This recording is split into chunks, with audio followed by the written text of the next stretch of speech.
Hej. Hej. Hej Anna. Mølle. Hej. Hej Reina. Ja, der er ikke nogen grund til at være nervøs, så vi tager bare tingene stille og roligt. Okay. Ja, du har en tolkefigur 198. Ja, det er en status af kejser Marcus Aurelius, som er rytter.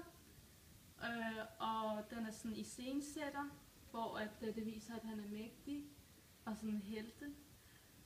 Og han holder i sin hånd en lotus-position, som befalder og hilser, og så tolker, som, hvor han sådan hilser til sit folk og sådan, ja, og barmhjertigt.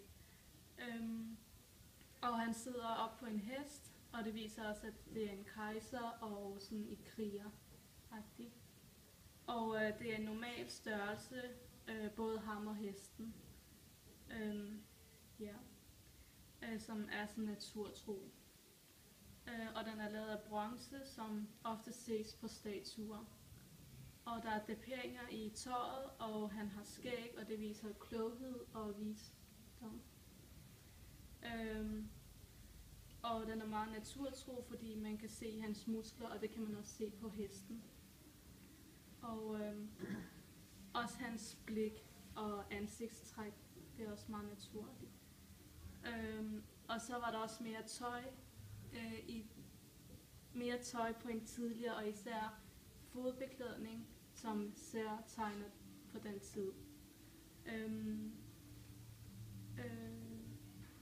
Ja, så er det det.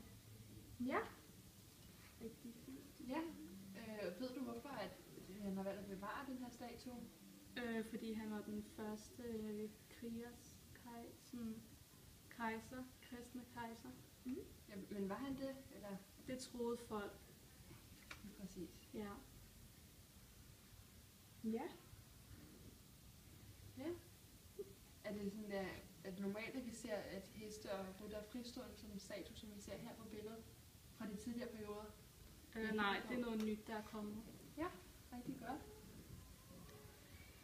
Så nu er det ikke kun én enkelt person.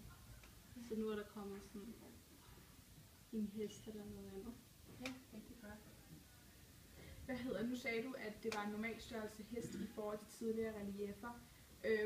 Plejer hestene at være større end manden eller mindre? Mindre, vil jeg mene. Hvorfor det? Fordi jeg tror, at personen skulle være mere dominerende sådan, i forhold til hesten. Ja. Magt og sådan noget. Rigtig godt. Ja. Og du med os? Har du noget? Nej. Ja, så siger vi tak.